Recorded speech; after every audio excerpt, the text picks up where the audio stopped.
오늘 예수님께서 깊은 데로 저어나가 그물을 내려라 하신 말씀을 베드로가 무시하고 안 들었다면 어떻게 됐을까요? 교회의 역사가 엄청나게 바뀌었겠죠. 베드로는 예수님의 수제자가 되는 긴커녕 그날 밤 고기도 못 낚았을 겁니다. 시몬은 순명 덕분에 고기 낚는 어부에서 사람 낚는 어부가 될 수 있었어요.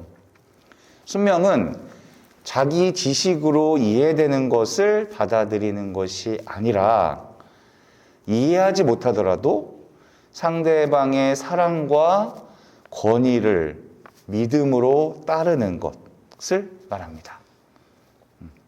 평생 고기를 잡은 시몬은 자기 경험과 판단을 제쳐놓고 목수 출신인 예수님의 권고에 따랐죠. 그리고 결국 주님의 능력을 보게 됩니다. 태어나서 가장 많은 고기를 잡은 거예요. 이때 153마리의 물고기를 잡았다고 하는데 이것은 상징적인 표현입니다. 이것은 그 갈릴레아 호수에 살고 있는 물고기 어종이 153종이에요. 그래서 그 물고기를 한 마리씩 다 잡았다.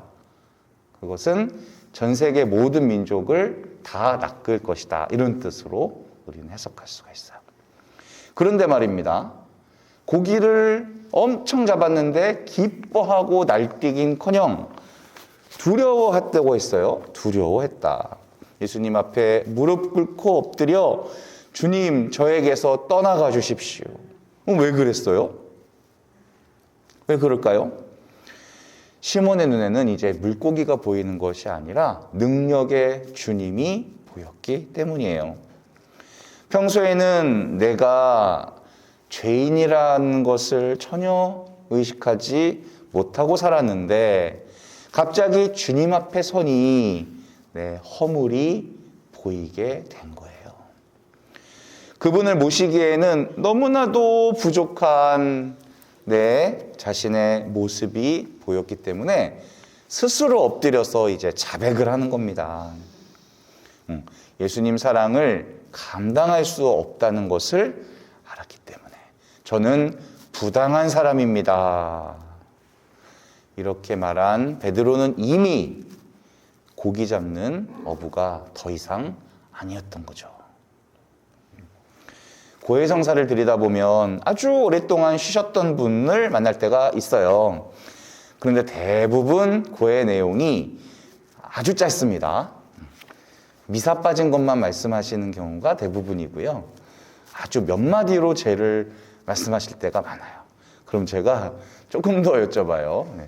그거 말고 또 없나요? 라고 해요. 그러면 기억이 나지 않는다고 하세요. 청문회 할 때 많이 듣는 말이잖아요. 기억이 나지 않는다. 반면에 고해성사를 자주 꼬박꼬박 보시는 분들은 내용이 길고 많아요. 딱 보면 자주 보는 사람은 짧을 것 같은데 그 반대인 기적. 이거 왜 그런 걸까요? 제 생각이에요. 하느님과 멀리 떨어져 있으면 죄가 보이지 않기 때문에. 그렇게 들보 같은 죄도 안 보이다가 주님과 가까이 살게 되면 티끌만한 죄도 보이게 되는 거예요. 우리 마음을 꿰뚫어 보시는 그분 앞에 서면 어느 것 하나 숨길 수 있는 게 없겠죠. 그러기에 오늘 주님의 부르심은 더 중요한 삶의 가치로의 부르심이에요. 물고기 잡고 있는 어부에게 내 곁으로 와서 이제 사람 낚는 어부되라는 부르심이죠. 다시 말해 너의 인생을 물고기 잡는 데에 들이지 말고 사람 잡는 데에 들여라. 하나뿐인 우리 인생, 물고기 남기는 인생 되지 말고 사람 남기는 인생이 되어라. 그것이 바로 사랑의 부르심이고 신앙의 부르심이고 또 우리 성소의 부르심입니다. 물고기만 보던 사람이 사람을 보게 되는 변화를 말하게 되는 거예요. 물고기 잡는 인생이 어떤 인생이겠습니까? 물질을 추구하는 인생이지요. 어업에 종사하시는 분들을 폄하하는 게 아니고요. 어부는 물고기 많이 잡아서 사고 싶은 거 사고 먹고 싶은 거 먹고, 어부의 비전은 물고기 많이 잡는 겁니다. 하지만 신앙의 부르심은 더 많은 물고기 잡는 데에만 인생 들이는 것이 아니라 사람을 더 남기는 인생이 되는 것. 우리 인생에서 중요한 것은 그게 다가 아니다. 결국 교회가 말하고 성경이 말하는 인생의 가장 중요한 가치는 바로 사람이다 라는 거예요. 하느님께 중요한 것은 사람이다. 우리가 죽고 나면 하늘나라에서 가장 큰 사람이 누구냐?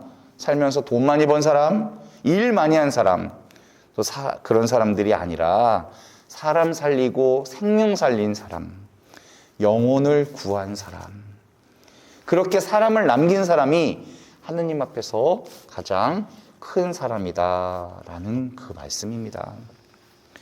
내가 살면서 나로 인해 살아갈 힘을 얻고 신앙을 얻고 생명을 되찾는다면 나는 하느님의 일을 한 거죠. 하지만 내가 정말 많은 일, 대단한 일을 하고 능력과 재능이 아주 흘러넘쳐도 나로 인해서 살아난 사람이 없다면 그것은 평범하거나 초라한 인생입니다.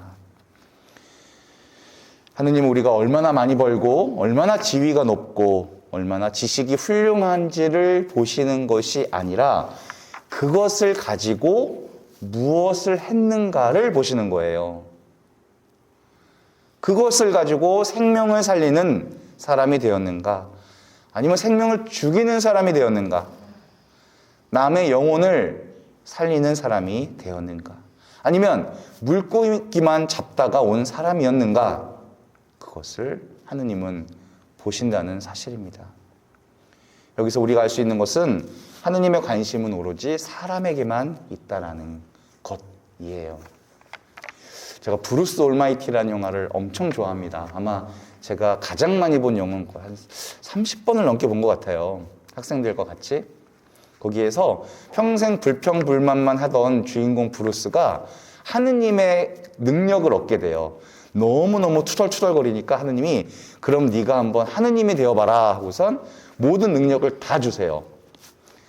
달을 끌어당기면 달이 가까워져요. 뭐 이런 엄청난 능력을 다 주시는데 브루스가 나중에 알게 되는 사실, 자기가 진짜 바랬던 것은 내가 사랑하는 여인에게 내가 사랑을 얻는 것이었는데 하나님께서 딱 하나 안 주신 능력이 있었어요. 왜 안 주셨냐면 자신에게도 없는 능력이기 때문에 그런 거예요. 하느님께 없는 능력이 있었어요. 그 영화에서는요, 사람들이 하느님을 사랑하게 만드는 능력이에요. 그 능력이 없으신 거예요, 하느님께는. 저는 참 그 영화를 보면서 하느님의 외로움, 하느님의 그 절박, 절실함, 이런 것들이 너무 깊이 느껴졌어요. 아무리 많은 능력이 있어도 사람들이, 우리들이 내가 당신을 사랑해 드리지 않는다면 그분은 우리를 강제적으로 사랑하게 만들 수가 없구나. 그런 거예요. 하느님은 사랑 자체, 자비 자체이신데도 우리 인간은 그런 하느님을 외면하고 살아갑니다. 하느님을 외면하고도 얼마든지 잘 살 수 있어요. 우리가 외면한다고 해서 그분이 상처받으시거나 복수하지 않으세요. 상처는 받으시려나? 하지만 그렇게 자비하신 하느님을 우리가 자꾸 외면하면 우리가 이웃들에게 자비로워야 될 이유도 없어져요. 그러면 우리는 강자 앞에서는 약하고 약자 앞에서는 강한, 자기 한 사람의 이익만 추구하는 아주 볼품없는 인간으로 살아갈 수밖에 없어요. 그리고 끊임없이 자기와 남을 비교하면서 나를 비참하게 만들 거예요. 따져보면 사는 것이 다 비슷비슷하지만 겉만 보고 나는 불행해. 행복한 이 많은 이유 중에서 안 좋은 거 몇 가지만 가지고 나는 불행해. 그렇게 위로를 얻으려고 자기보다 못한 사람을 찾아서 내가 더 높아지려고 할 수가 있어요. 남과 비교하면서 힘들어지는 이유는 세상 욕망에 지배받기 때문입니다. 물고기 잡으며 살아가기 때문이에요. 물고기를 잡는다면 나보다 많이 잡는 사람, 그래서 돈 많이 버는 사람이 당연히 부럽겠죠. 하지만 베드로는 이제 그럴 필요가 없습니다. 영신수련을 어떤 신학자는 이렇게 정의합니다. 조건 없는 하느님의 사랑을 조건 없이 받아들여 마음이 움직이는 대로 살아가는 것. 정말 간단한 말입니다.